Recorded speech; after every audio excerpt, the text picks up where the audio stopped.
Aliyah Masaid yang baru saja pulang dari Eropa melakukan ziarah ke makam Bung Karno.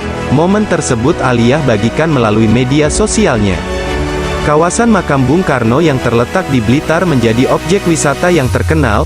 Banyak pengunjung dari berbagai daerah yang datang untuk berziarah ke makam sang proklamator. Mereka di sana berdoa di depan peristirahatan terakhir Bung Karno. Aliyah Masaid baru saja mengunggah beberapa potret dirinya mengunjungi makam Bung Karno di Blitar. Penampilannya yang tertutup dan santun di sini mendapatkan sorotan.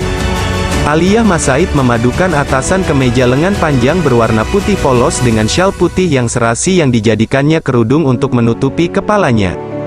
Aliyah berkesempatan mengunjungi makam Bung Karno saat berada di Blitar, Jawa Timur. Ia pun tampil serasi dengan kekasihnya, Tarik Halilintar.